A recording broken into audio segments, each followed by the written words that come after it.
Olá galera, professor James Sampaio de volta com mais uma aula sobre álgebra de conjuntos e análise combinatória, não é? Espero que vocês estejam gostando. Agora a gente vai chegar assim naquela parte que é a parte realmente interessante do curso, que é quando a gente começa a estudar os princípios de contagem, né? Então hoje eu vou falar de uma maneira mais geral, né? O tema da aula hoje é princípio fundamental da contagem, onde nós iremos estudar o princípio da multiplicação, o princípio da multiplicação generalizada e vamos fazer um bocado de exemplos, tá certo? Como sempre eu peço para vocês se inscreverem no canal, né, e ativar aí o sininho para receber todas as notificações. Muito bem, pessoal, vamos à aula. Eu vou começar aí motivando para vocês o que seria o princípio da multiplicação por meio de um exemplo. Então, imaginem a seguinte situação. Duas cidades, A e B, possuem 2 e 3 times de basquete, respectivamente. Para uma celebração entre as duas cidades, haverá um jogo beneficente entre os dois times. Um de cada cidade, ok? De quantas maneiras pode acontecer o confronto de celebração? Então vejam só, pessoal, vejam só. Eu tenho duas cidades, tá? Na cidade A eu tenho 2 times, na cidade B eu tenho 3 times. Então como é que a gente começa? A gente começa pensando o seguinte, eu tenho duas maneiras distintas, né, de selecionar qual que vai ser o time que vai representar a cidade A. Então eu estou representando por A1, né, o time 1 da cidade A, e por A2, o time 2 da cidade A. Para cada um desses times, né, eu posso ter 3 oponentes. Então o que eu vou escrever aqui? Existem 3 maneiras distintas do time A1, caso ele seja escolhido, enfrentar um time da cidade B, que pode ser o time 1 da cidade B, o time 2 da cidade B ou o time 3 da cidade B. E isso também vale para o time 2 da cidade A. Não é? Então o que acontece? Vejam só, para cada caminho eu tenho 3 maneiras. Se você quiser, você pode enumerar cada um dos possíveis confrontos. Por exemplo, A1B1, A1B2, A1B3, A2B1, A2B2, A2B3. Agora, e se fossem, sei lá, 100 times na cidade A e 400 times na cidade B? Imagine você escrever um a um, daria muito trabalho. É mais interessante, é mais inteligente notar que para cada time da cidade A, existem 3 maneiras, né, de se selecionar o seu oponente na cidade B, de modo que o total será dado por 2 vezes 3, ou seja, 6 maneiras. Tá? Esse mesmo raciocínio valeria se eu tivesse, digamos, como eu falei, né, 200 times na cidade A, 400 times na cidade B, seria o mesmo raciocínio. Para cada time, você tem tantos outros times que podem ser escolhidos para realizar o confronto. Então, isso é conhecido como o princípio da multiplicação. Então, suponha que 2 experimentos são realizados. Se existem N possíveis resultados para o experimento 1 e para cada resultado do experimento 1 existem M possíveis resultados para o experimento 2, então existem NM, ou N vezes M, né, possíveis resultados para ambos os experimentos conjuntamente. Então, se fossem, digamos, 5 times na cidade A e 10 times na cidade B, então quantos seriam os possíveis confrontos? 5 vezes 10, 50. Tá certo, pessoal? Muito bem, pessoal. Agora observem o seguinte. Nesse exemplo, a gente trabalhou 2 experimentos. O primeiro experimento, então, selecionar o time da cidade A e o segundo experimento, selecionar o time da cidade B. É possível que nós tenhamos situações em que nós tenhamos que realizar mais do que 2 experimentos. Então, o caminho natural aí é generalizar o princípio da multiplicação. E nós chamamos de princípio da multiplicação generalizado, que eu vou aqui enunciar para vocês e vai ficar mais claro quando a gente começar a resolver exemplos, tá? Vamos lá. Então, suponha que K experimentos são realizados. Se existem N1 possíveis resultados para o experimento 1, e para cada resultado do experimento 1 existem N2 possíveis resultados para o experimento 2, e assim por diante, né?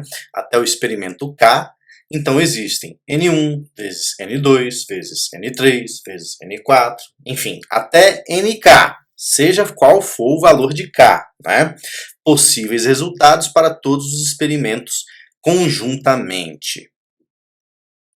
Ok, então, primeiro exemplo.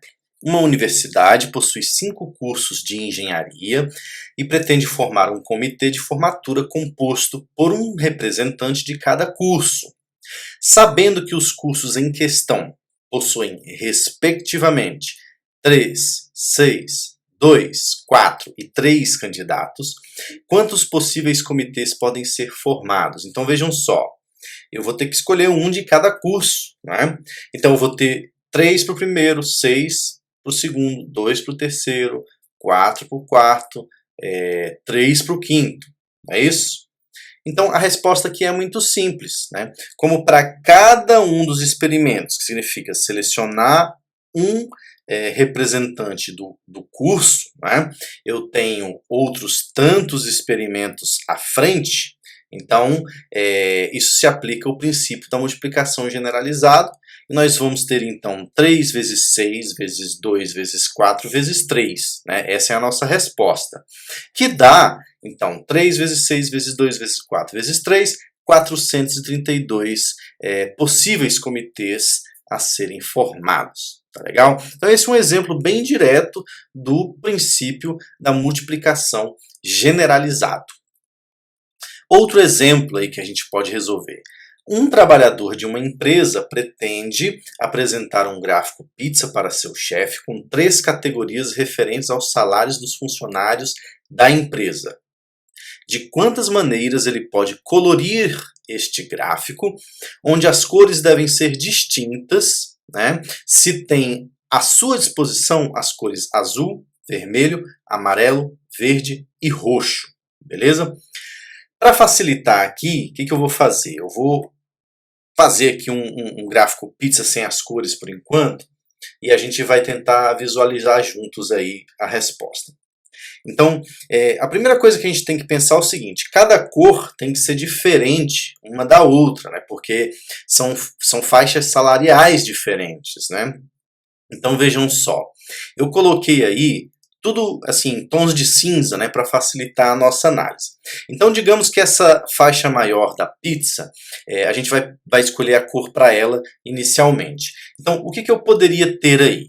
De acordo com o que foi apresentado, eu poderia ter azul, eu poderia ter vermelho, eu poderia ter amarelo, eu poderia ter verde e eu poderia ter roxo. Ou seja, existem 5 possibilidades, né, para eu escolher a cor desta faixa do gráfico pizza.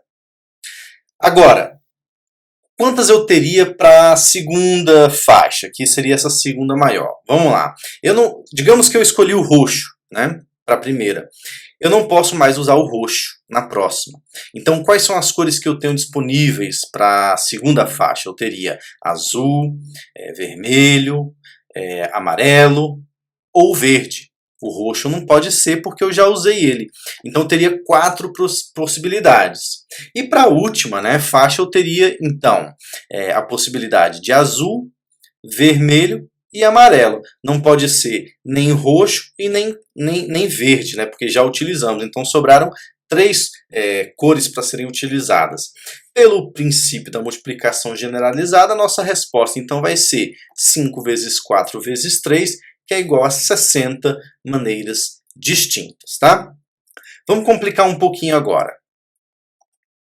Quantos números naturais de 3 algarismos menores que 500 e divisíveis por 5 podem ser formados usando-se apenas os algarismos 2, 3, 4, 5 e 6? Então percebam, nós temos aí algumas restrições. A primeira restrição é que nossos números devem ser naturais de 3 algarismos. E a segunda é que a gente só pode utilizar os algarismos 2, 3, 4, 5 e 6. Vocês já devem saber, lá do ensino médio, que números, para serem divisíveis por 5, eles precisam terminar em 0 ou 5. Então vejam que uma das nossas restrições dizem que só podemos utilizar 2, 3, 4, 5 ou 6. O 0 não está incluso, né, no rol de possíveis algarismos que nós poderíamos utilizar. Né? Então eu posso afirmar aí com certeza que o último algarismo necessariamente precisa ser o 5. Ou seja, só existe uma maneira para nós escolhermos o último algarismo. Já com relação ao primeiro algarismo, né, será um pouquinho diferente. Por quê? Uma outra restrição que nós temos é que os números devem ser menores do que 500. Então, o primeiro algarismo não pode ser nem 5, nem 6. Sobrando apenas o quê? 2, 3 e 4. Ou seja, existem 3 maneiras para nós termos o primeiro algarismo. Bom, nós precisamos de números de 3 algarismos. Então, só sobrou o quê? O segundo algarismo. Né? Para o segundo algarismo, nós podemos ter qualquer número. Né? Como são 5 números, existem 5 maneiras distintas de escolher o segundo algarismo. E isso nos dá, então, aí o resultado de 15 possíveis números naturais de 3 algarismos, né? Menores que 500 e divisíveis por 5. Ok, pessoal? Legal, então vamos resolver mais um problema. Quantos números naturais pares podemos escrever se cada número é composto de 4 algarismos distintos? Então vejam, nós queremos números naturais pares e eles têm que ter 4 algarismos distintos, tá certo? Então vejam só, primeira coisa que a gente tem que notar é que para ser par, né, os números devem terminar em 0, 2, 4, 6 ou 8, ok? O primeiro algarismo também não pode ser 0, por quê? Porque se for 0, aí o 0 não tem função no início, né? É como se fosse um número, na verdade, natural de 3 algarismos, né? O que mais que a gente pode observar aqui? Se o último algarismo for 0, existem mais possibilidades de escolha para o primeiro, não é? Por quê? Porque eu já deixei de utilizar um número no final. Então, tudo bem. Então vamos pensar o seguinte, vamos dividir em duas situações. Vamos pensar primeiro, né, num conjunto A, que representa os números terminados em 0, e num outro conjunto B, que representa os números não terminados em 0. Beleza? O que eu posso fazer para o conjunto A? Vamos lá. O último algarismo, então, como a gente sabe, né, nós determinamos que para o conjunto A vai ser o algarismo 0, então obrigatoriamente é o 0. Existe, então, uma maneira de se escolher o último algarismo. Para o primeiro algarismo, quais são as possíveis situações? Nós poderíamos ter, então, 1, 2, 3, 4, 5, 6, 7, 8 ou 9. Né? Lembrem-se, a gente só não pode ter 0 no início, porque aí deixa de ser um número de 4 algarismos. Então, eu tenho 9 maneiras de escolher o primeiro algarismo. Né? Para o segundo algarismo, né, eu vou ter 10 menos 2 possíveis algarismos. Por quê? Porque eu já usei o 0 como último algarismo e eu já usei um desses 9 para o primeiro algarismo. Então, eu vou ter 10 menos 2 que me dá 8 maneiras. E para o terceiro algarismo, eu vou ter o quê? 10 para o terceiro algarismo. Né? Vamos ter 10 menos 3 possíveis, porque eu já usei o 0 no último algarismo, já usei um para o primeiro algarismo, né? E já usei outro para o segundo algarismo. Lembrem-se, no nosso exemplo é pedido que sejam 4 algarismos distintos, né? Por isso que a gente está subtraindo para não ter o quê? Um número onde tem algarismos iguais. Então aí seriam 7 maneiras, tá certo? O que isso nos fornece? Isso nos fornece pelo princípio da multiplicação. Então, que o número de elementos do conjunto A vai ser o quê? 9 vezes 8 vezes 7 vezes 1, que é igual a 504. Beleza. Já resolvi o caso em que o último algarismo é zero. Mas e se nós tivermos, então, a outra situação, que nós definimos como conjunto B, que é o último algarismo não é zero? Beleza. Então, o que a gente poderia ter? O último algarismo, então, por ser um número par, poderia ser 2, 4, 6 ou 8. Quer dizer, existem 4 maneiras distintas de escolher o último algarismo. O que eu teria para o primeiro algarismo? Bom, o primeiro algarismo não pode nem ser o zero, né? E nem o escolhido para ser o último algarismo. Tá certo? Ou seja, eu vou ter 8 maneiras, beleza? O segundo algarismo, né, também eu tenho a seguinte situação. Eu tenho 10 menos 2. Por quê?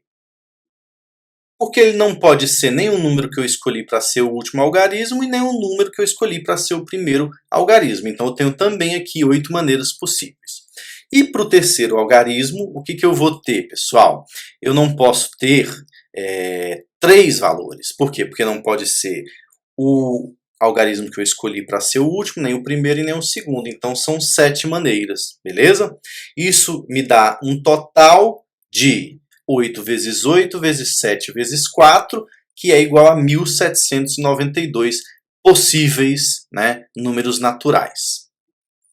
A pergunta que resta é a seguinte, né? Como é que eu finalizo então a questão? Bom, nós sabemos que a solução para esse problema se encaixa ou no caso A ou no caso B, não é? E eu posso afirmar com certeza que os conjuntos A e B são disjuntos. Por quê? Porque no conjunto A eu só tenho elementos que finalizam com zero e no conjunto B eu só tenho elementos que não finalizam com zero. Ou seja, eles não vão ter nenhum tipo de elemento em comum. Nenhum número consegue satisfazer essas duas condições ao mesmo tempo. E a gente sabe que quando os conjuntos são disjuntos, né, então o número de elementos na união é basicamente o que? A soma do número de elementos, né, de um conjunto e do outro conjunto. Ou seja, o número de elementos na união vai ser 504 mais 1792, que é igual a 2296. Essa é a solução para o nosso problema. Então, existem 2296 números naturais pares, né, que podemos escrever com 4 algarismos distintos. Ok, pessoal? Vamos para mais um exemplo. Então, esse daqui é o seguinte. Quantos números inteiros existem entre 1 e 3000 e são divisíveis por 2 ou por 5? Assim, em princípio parece ser um problema muito complicado, né? Mas vocês vão ver que não é. Porque pensem só, eu tenho que avaliar duas coisas aí. Eu tenho que pensar num conjunto que é o conjunto A, que é representado pelo seguinte. Conjunto dos inteiros entre 1 e 3000 divisíveis por 2. Okay? E B, conjunto dos inteiros entre 1 e 3000 divididos por 5. Tá? Então, o que eu tenho? Primeiro que eu tenho aqui, logo de cara, é que os conjuntos A e B são claramente não disjuntos. Por quê? Porque existem números que são divisíveis por 2 e divisíveis por 5 ao mesmo tempo. Por exemplo, se eu pegar 100 dividido por 2 dá 50, e se eu pegar 100 dividido por 5 é igual a 20. Então estamos num caso, né, em que eu tenho dois conjuntos aí que eu defini, mas que não são disjuntos entre si. Nós vamos ter que ter um pouquinho de cuidado. Mas tudo bem. Quantos são os inteiros entre 1 e 3000 que são divisíveis por 2? É simples, pessoal. É só você pensar. Se eu pegar de 1 a 3000 e for dividindo de 2 em 2, né, então eu vou ter 1, 2 divisível, 3, 4 divisível e assim por diante. Né? Então basta eu pegar 3000 e dividir por 2. Né? Então o número de elementos do conjunto A, ou seja, o número de inteiros entre 1 e 3000 divisíveis por 2 é 1500. Eu aplico o mesmo raciocínio para o número de inteiros, né, nesse intervalo de 1 a 3000, que são divisíveis por 5, que serão 3000 dividido por 5, que é 600. Então, vejam, não é tão complicado assim. E eu posso encontrar a interseção também, que são os números que são ao mesmo tempo divisíveis por 2 e por 5. Um número para ser divisível por 2 e por 5 ao mesmo tempo, ele tem que ser divisível por 10, não é? Ou seja, 3.000 dividido por 2 vezes 5. Eu estou colocando ali embaixo, porque são os elementos que vão ser divisíveis tanto por 2 quanto por 5. E se eu fizer 3.000 dividido por 2 vezes 5, né, que é 10, 3.000 dividido por 10 dá 300. Ou seja, o que eu quero é quais são os números que são divisíveis por 2 ou por 5, ou seja, eu quero os que estão na união. E a gente sabe, então, aí pela lei geral da soma, que isso vai ser dado pelo número de elementos em A mais número de elementos em B menos número de elementos na interseção entre A e B. 1.500 mais 600 menos 300, que é igual a 1.800. Então vejam, não é tão complicado assim. Beleza, pessoal. Como sempre, eu peço que vocês acompanhem aí o meu site, passeioaleatório.com, né, onde vocês vão ter acesso a listas de exercícios, curiosidades, né, e novas informações. O canal está crescendo, então eu tô, em breve vou inaugurar mais algumas playlists aí, super legais, né, e vale a pena vocês acompanharem lá. Muito bem, meus queridos, eu espero que vocês tenham gostado de mais essa aula. Peço que não deixem de se inscrever no canal, o meu rosto que aparece aí facilita isso. E não deixem de acompanhar outros vídeos do canal. O vídeo anterior e o próximo vídeo que aparecem aí na tela facilita esse trabalho. Um abração para vocês e até a próxima!